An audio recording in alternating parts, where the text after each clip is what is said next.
Basta ang nasa isip ko, tapos ng eleksyon, balik sa trabaho. Yeah, po. Gawin na natin lahat with the new lessons learned. Papasok na po kayo sa second half, kumbaga sa basketball. Papasok na sa second half. Binabagit nyo kanina yung mga kailangan ng tao, yung agad-agad. Ako din po, yun din po ang nakita ko na agad-agad, especially yung tungkol sa bigas. Pagkain, number one yan eh. No? Sinusumbatan kayo mula day 1 hanggang sa kamakailan lang yung 20 pesos na bigas. Okay, tatanungin ko po kayo, nilots nyo po yung 20 pesos na bigas bago mag-eleksyon. At ang sinasabi na iba, nako, hindi sustainable yan. Patsi-patsi lang yan, hindi maitutuloy ng gobyerno yan. Unang tanong ko po, ba't ho ba ngayon nyo lang ginawa yon? At pangalawa, hanggang kailan ba to? Baka nga patsi-patsi lang po ito. Sige. Ang tanong, bakit ngayon lang? Bakit ngayon lang? Kung kaya nyo palang gawin, ba't di nyo ginawa nung 2022? Opo. O nung 2023? Dahil hindi namin, nung 2022, 2023, hindi pa namin kayang gawin.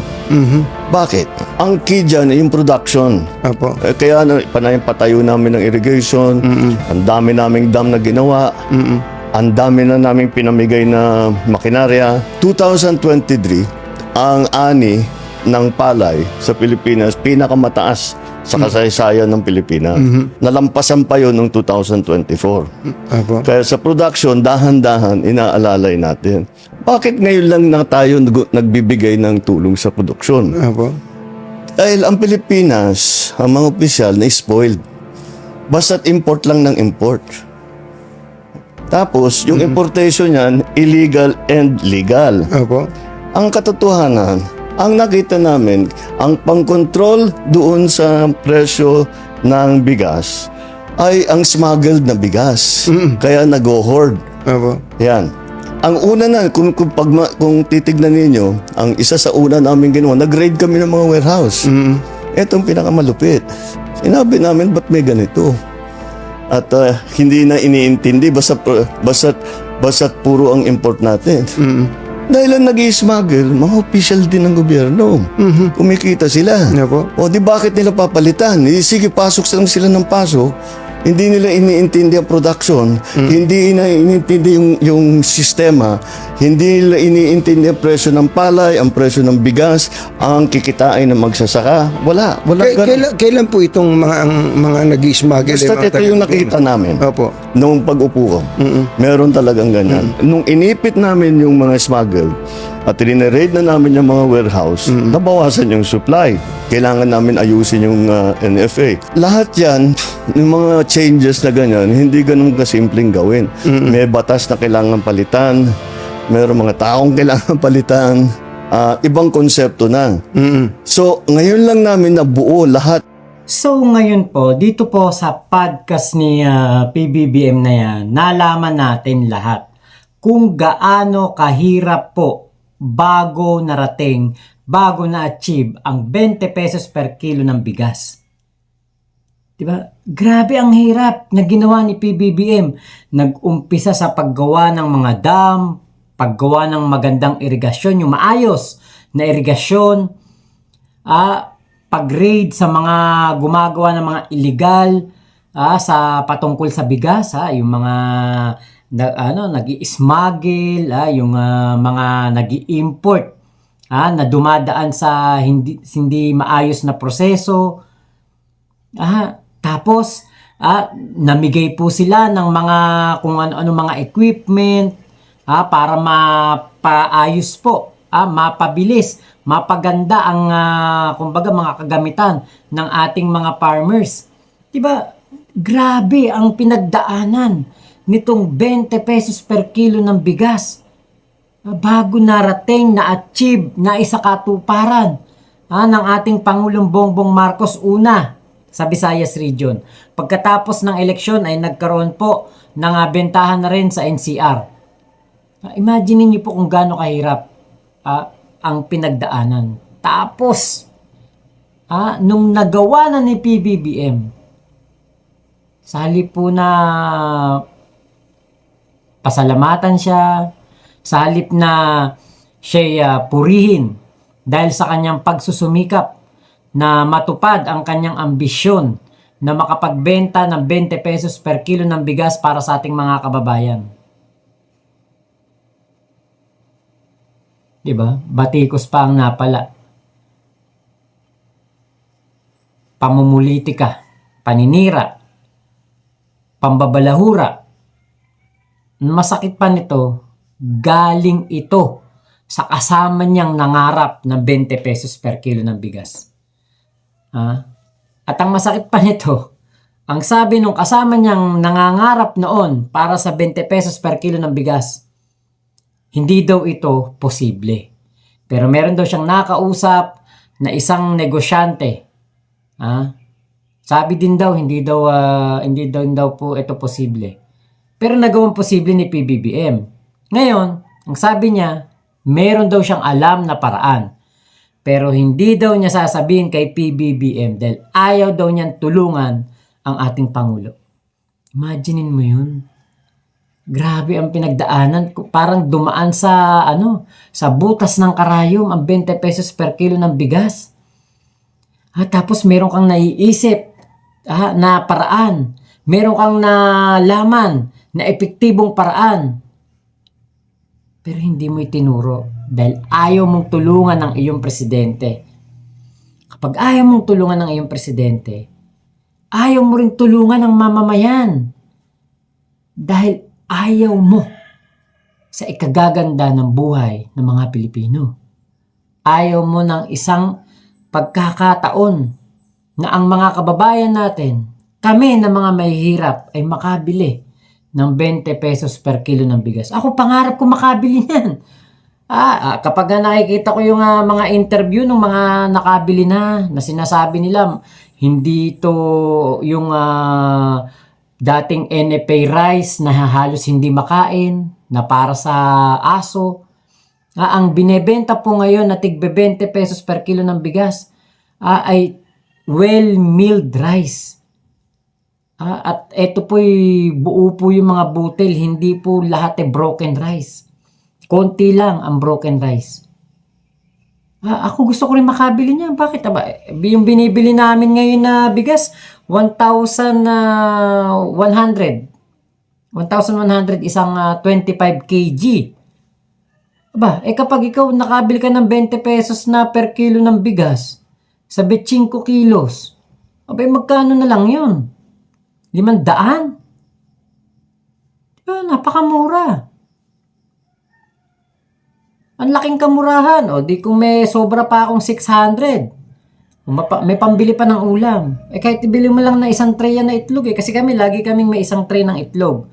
Kasi maubusan man kami ng laman ng rep, maubusan man kami ng pangluto ng ulam, meron kaming itlog. Meron ka lang diyang sibuyas, meron ka lang diyang kamatis, meron ka lang dyan na patatas. Maluluto mo na yan. Ulam na yan. Diba? Tapos malalaman mo dito sa taong to na sinasabi niya, meron siya nalaman, ayaw niyang isabihin kasi galit siya sa Pangulo. Galit siya doon sa talagang kumikilos. Tapos, ang datingan pa, diba ito yung masaklap sa sitwasyon ngayon ni PBBM. Si PBBM, grabe ang trabaho, grabe ang pagsusumikap. Nakikita ko yan, Region 1, Region 2, Region 3 hanggang Region 13. Nakikita ko yan, namimigay ng mga equipment. Namimigay yan ng mga farm equipment, sa mga kagamitan. Nililibot niya lahat binibigyan niya. Bawat rehiyon may binibigyan siya. Mga probinsya, binibigyan ng mga kagamitan sa pagsasaka. Kasi pala, yun pala ang kanyang target nga, ang maisakatuparan ng 20 pesos per kilo ng bigas. Hindi lang sa Visayas. Hindi lang sa Visayas, sa buong Pilipinas. Pinaayos ang mga dam, yung mga irigasyon, pinaayos. Yung mga hindi po hindi maka-cope up sa kanyang gustong mangyari, pinapalitan yung mga tao, yung mga tamad siguro, yung mga mababagal kumilos. Kasi paano mo nga naman maisasakatuparan ng 20 pesos per kilo ng bigas kung galing ka ng pandemya? Tapos yung nakarang administrasyon pa, hindi tinutukan ang usapin ng agrikultura. Ang inuna ay ang pogo. Ang inuna ay ang pagpapagawa ng mga subdivision sa mga farmlands. Yan ang mga inuna nun eh. Yung mga farmlands, kino-convert sa industrial park, kino-convert sa subdivision, ginagawang mall. Diba? Yan ang inuna noon. Build eh. Diba? Inuna mga kalsada. Pero yung agrikultura, hindi po tinutukan. Diba? Kaya talagang ang ating Pangulong Bongbong Marcos pala talaga mahihirapan sa 20 pesos per kilo ng bigas na ito. Dahil nga, pabaya sa agrikultura nakarang administrasyon, pandemya, napatenga ang mga palayan dahil, di ba, pandemya, at ang kanilang mga kagamitan, mahihina. Mga traktora nila, yung mga, mga tawag dito, yung rice mill. At meron ganyan yung mobilized na rice mill. Yung meron ng sasakyan siya, tas may yung nagbubuga na ng ipa. Yung tawag doon, yung palay, hinihiwalay na doon sa mga puno niya. Meron ng ganyan paano kung mahinang klase? Paano kung yung traditional na pag-ani ng palay, tapos yung hinahatak lang na ganun yung mga halaman nung palay, yung katawan, para matanggal yung palay. Paano kung ganun lang? Di ba? Napakatagal nun. Kaya ngayon, ang ginawa ni PBBM, in-upgrade ang mga dam, inayos. Nagpagawa. Irigasyon, inayos. Pinaganda ang daloy. Tapos, yung mga kagamitan. Binigyan ng mga kagamitan ng ating mga magsasaka. Tapos, yung mga taong mababagal, tinanggal para yung mga mabibilis kumilos, mabibilis mag-isip, mabibilis umaksyon, sila ang mamuno. Sila ang maging tauhan ng gobyerno sa isang lugar na yun. Doon pa lang, na isakatuparan. Pagkatapos ng napakahabang panahon, 3 taon, after niyang maupo, doon pa lang na isakatuparan. Kaya alam nyo, sa totoo lang, kung ako si PBBM, tapos marinig ko ganyan ang sasabihin ng mga DDS, ganyan sasabihin ng ating Vice Presidente, ng iba pang mga anti-government na, pamumuliti kayo, dahil kampanyahan lang yun kaya nilabas yung 20 pesos. Diba? Pero bukod pa doon, pagkatapos mag-upgrade ng mga kagamitan, iayos ang dam, iayos ang irigasyon, maglagay ng mga taong maaasahan, syempre, kulang pa din. Kailangan pa rin ng LGU. Andyan ang Cebu City, Cebu Government. Etong si Gwen Garcia at ang iba pang mga gobernador at mga mayor dyan po sa lugar ng Visayas Region. Tulong-tulong, sama-sama. Hindi kaya ng isang tao lang, hindi kaya ng isang presidente lang. Diba? Kaya nga, sabi ko, kapal ng mukha nitong si Sara Duterte, biruin mo, grabe ang hirap na pinagdaanan ni PBBM para matupad yung 20 pesos per kilo ng bigas, tapos ang maririnig mo lang, ano lang yan, dahil kampanyahan lang. Tapos, yung walang nagawa, siya pa yung may nasasabi. Yung hindi nakatulong, yung bumunganga lang, yung umakyat lang sa tuntungan ng upuan, ginawang tuntungan yung upuan kahit na nasa stage na, siya pa yung akala mo magaling. Tapos, naibenta. Ang alam ko May 10 or May 9, naibenta yan bago mag-eleksyon, isang araw lang. Tapos, sinuspinde kasi nga, para nga daw, hindi maapektuhan ng eleksyon. Baka sabihin, eto inilabas lang nga dahil sa eleksyon. Ngayon, after election, Lunes yata yung eleksyon, tapos kina Martesan, ibinenta na at buong buong Pilipinas na meron na. Hindi naman buong Pilipinas pero yung dating plano lang na doon lang sa Cebu, sa Visayas region, naibenta na rin sa NCR. At alam ko meron na rin ibang nabentahan po sa Davao, Mindanao region. Mindanao provinces. Ngayon, ang sabi ni Sara Duterte nung pinahinto ito, kung hindi ako nagkakamali ay last day ng kampanya niya sinabi yan. Naawa daw siya sa mga tao kasi pinaglalaruan. Naawa daw siya sa mga Pilipino dahil parang sinasabik sa 20 pesos per kilo ng bigas. Pagkatapos ibenta ng isang araw, ipinahinto na. Pinaglalaroan daw ang damdamin ng mga mahihirap na Pilipino. Alam mo yun? Wala ka nang ambag dun sa proyekto na yun. Wala ka nang nagawa. Wala ka nang silbi. Wala ka nang naitulong. Tapos sisiraan mo pa yung 20 pesos per kilo ng bigas na halos talagang dumaan sa pinakamaliit na butas ng karayom. Anong klase ka? Anong klase ka? Kaya alam niyo, sa totoo lang, habang pinapanood ko si PBBM dito po sa podcast niya na ito, habang nireplay ko itong part na kung saan yung binanggit niya yung tungkol sa 20 pesos per kilo ng bigas, parang gusto kong sabihin kay PBBM, huwag ka na makipagbati dyan, PBBM. Huwag ka na pong maging mabait dyan sa mga yan kasi hindi naman sila mabait sa'yo. Alam niyo, kung pwede ko lang sabihin kay PBBM yan, harap-harapan ko siya makausap. PBBM, hindi mo ba alam ginagawa sa'yo niyan? Pagkatapos na mahirapan ka, pagkatapos na balahurain, tarantaduin dahil sa 20 pesos per kilo na bigas na yan na hindi mo matupad, hindi mo magawa. Dahil sa hirap ng proseso. Diba? Pero ang ating Pangulo, handa pa rin makipagbati. Ganun kabait. Diba? Ay, naku talaga. Alam niyo po, lalo ko naawa kay PBBM dito sa nangyari na ito. Naintindihan ko.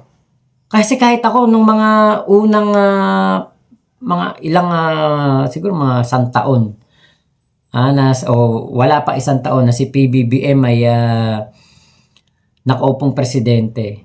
Kapag nakikita ko yan, mga posts, mga ganyan, yung mga pinangako, pag nakikita ko yan, naisip ko, ba't wala pa 20 pesos per kilo ng bigas? Ano kaya nangyari? Parang ganun yung tanong ko. Pero nung ako'y sumuporta na kay PBBM, na isang tabi ko yun hindi ko na hinanap yung 20 pesos per kilo ng bigas kasi iniisip ko, siguro may problema, merong kailangan pang gawin, ayusin. Kaya hindi ko muna inisip. Pero ngayon sa mahigit parang 3 minutong video lang na yan, doon ko napagtanto, napakahirap pala talaga. Napakahirap na makamit itong 20 pesos per kilo ng bigas. Talagang ito yung matinding laban ang dinaanan bago maisakatuparan. Maraming nagbuwis ng oras, nagsakripisyo, nagtulong-tulong para lang matupad ito.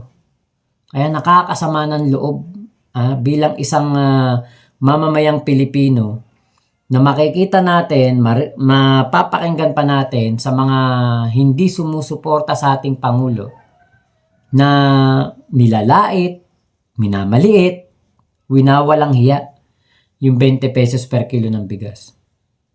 Kasi nga, ang nila, dapat ang magaling yung kanilang anito. Dapat ang magaling yung kanilang Panginoon. Dapat ang magaling yung kanilang kandidato. Diba? Ay, nako. Sana maisip ito ng ating mga kababayan, lalo na yung mga makakatikim ng 20 pesos per kilo ng bigas na yan. Na yung sinasaing nila na mabango, masarap na kanin na 20 pesos per kilo ng bigas. Bago marating yan, bago ma-achieve yan, katakot-takot na hirap ang pinagdaanan. Namnamin nila ang bawat sinaing. Walang itatapon, ultimo tutong, simutin nila. Sulitin.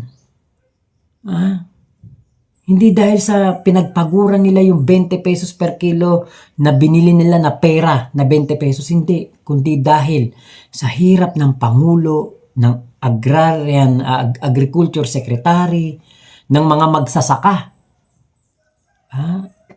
ng mga nagde-deliver ng bigas, ng mga nag-aani, ng mga nagtatanim, gumawa ng irigasyon, gumawa ng dam, gumawa ng kalsada, lahat ng mga paghihirap ng mga tao na ito, ng mga LGU, ng mga gobernador, mayor, congressman, konsehal, board member. Yun ang dapat nating sulitin. Kasi dahil sa pangarap na yan ng ating Pangulong Bongbong Marcos na ipakita na kaya palang gawin basta magtutulong-tulong. Kaya palang gawin basta mayroong political will, basta mayroong talagang matinding pagnanais na maibigay ang isang magandang bagay sa kanyang mga kababayan. So lalo akong humanga dito kay PBBM. Dito sa paliwanag niya na ito. Kaya naintindihan ko na kung bakit kada punta niya ng mga probinsya may mga farm tractors, farm equipment, yung mga ginagamit nga sa pag-ani. Naintindihan ko na kung bakit sa loob ng 3 taon saka lang niya nagawa na maisakatuparan ang 20 pesos per kilo ng bigas. Kaya si PBBM ay nararapat na bigyan natin ng isang magandang papuri at palakpakan natin. Kasi talagang mahirap po pala talaga pinagdaanan at naintindihan ko na. Sana maintindihan din ito ng mga anti-government, ng mga anti-BBM at ng mga DDS at lalong-lalo na ng ating Vice Presidente. So yun lamang po. Maraming salamat sa pagsama nyo sa aking vlog na ito. Ingat po kayo. Nasa mang panig kayo ng mundo.